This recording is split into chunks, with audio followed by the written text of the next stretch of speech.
Assalamualaikum warahmatullahi wabarakatuh. Apa kabar para rebahaners pecinta stories dimanapun Anda berada? Welcome back to Topan Asfi Channel.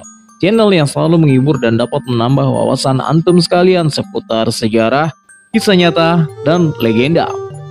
Guys, minal aidin wal faizin, mohon maaf lahir dan batin. Tim Topan Asfi dan jajarannya mengucapkan selamat Hari Raya Idul Fitri 1 Syawal 446 Hijriah. Semoga kita semua kembali dalam fitrah semula. Mohon maaf lahir dan batin.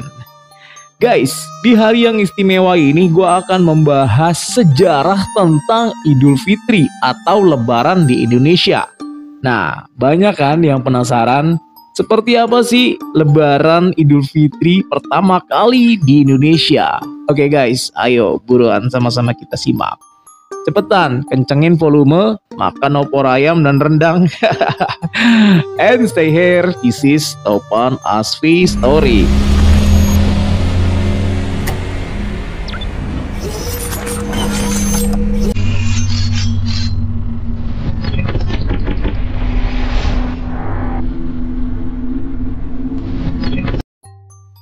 Guys, setiap tahunnya masyarakat Indonesia mempunyai tradisi yang secara tidak sadar dilakukan pada Hari Raya Idul Fitri, seperti budaya sungkeman, halal bihalal, dan berkirim kartu lebaran.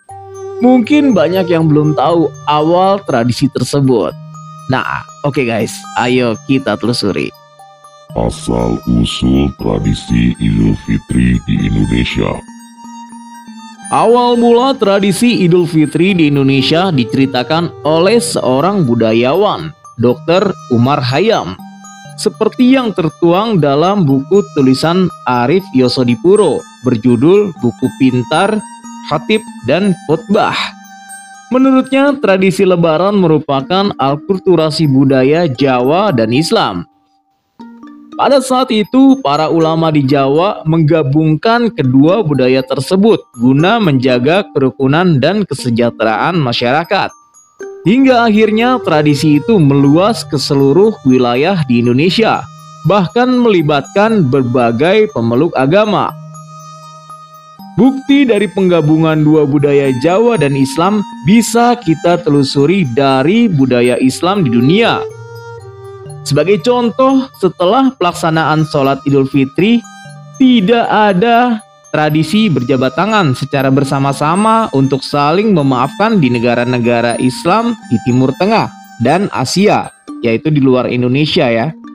Berjabat tangan secara sporadis yang dilakukan hanyalah sebagai simbol keakraban. Sebab di dalam ajaran Islam, saling memaafkan itu dapat dilakukan kapan saja dan tidak harus dilakukan setelah ibadah puasa Ramadan. Melainkan seseorang yang berbuat salah harus segera minta maaf. Sungkem. Budaya Jawa mengenal sungkem kepada orang yang lebih tua sebagai suatu perbuatan yang terpuji dan tidak berarti sebuah kerendahan derajat. Tujuan sungkem terbagi menjadi dua, yaitu sebagai lambang penghormatan dan sebagai permohonan maaf atau nyuwun ngapura. Menurut Umar, kata ngapura ini berasal dari serapan bahasa Arab yakni gapura. Berangkat dari situlah para ulama di Jawa hendak mewujudkan salah satu tujuan dari puasa Ramadan, yaitu menghapus dosa-dosa di waktu yang lampau. Mereka berpendapat saat Hari Raya Idul Fitri adalah momen yang tepat untuk saling meminta maaf kesalahan masing-masing secara bersamaan.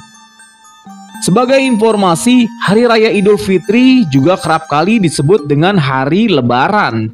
Kata Lebaran ini memiliki dua maksud, yaitu puasa telah lebar atau selesai, dan dosa-dosanya telah lebur atau terhapus.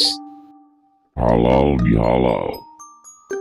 Tradisi halal bihalal diduga berawal dari Kanjeng Gusti Pangeran Adipati Arya atau KGPAA Mangkunegara I atau yang dikenal dengan Pangeran Sambernyawa, seperti yang tertulis dalam sebuah sumber di sekitar Keraton Surakarta.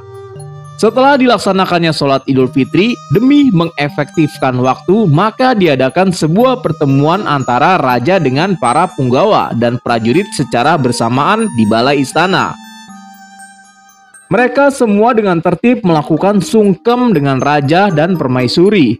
Hingga kemudian kegiatan itu ditiru oleh organisasi Islam dan dikenal dengan istilah halal bihalal. Kegiatan halal bihalal ini bertujuan sebagai media silaturahmi dan pertemuan dengan banyak orang dalam skala yang luas. Berkat efek positif yang tercipta, maka tradisi halal bihalal bisa saja masih dipraktekkan hingga sekarang. Berkirim kartu lebaran. Selain halal bihalal, media untuk bersilaturahmi antar sesama dapat dilakukan melalui budaya berkirim kartu lebaran. Budaya ini menjadi solusi bagi kerabat atau keluarga yang berhalangan untuk berkunjung atau bersilaturahmi karena jarak dan waktu. Kemajuan teknologi kini bahkan sudah mengubah kartu lebaran menjadi media elektronik dalam genggaman. Semakin memudahkan kita bertukar ucapan Idul Fitri dalam jumlah yang banyak dan waktu yang singkat. Misalnya melalui aplikasi chatting ataupun media sosial, email, dan SMS. Atau short message service, sekarang WA dong ya guys. Kegiatan ini memiliki nilai dalam menjalin silaturahmi kepada sesama antara pengirim dan penerima meski terhalang oleh jarak. Haha, kan menarik banget ya tradisi-tradisi Idul Fitri yang tadi udah kita bahas. Bahkan masih bertahan diterapkan hingga sekarang dan masih melekat dengan masyarakat Indonesia. Guys, sekali lagi selamat Hari Raya Idul Fitri. Mohon maaf lahir dan batin. Akhirul kalam, wassalamualaikum warahmatullahi wabarakatuh.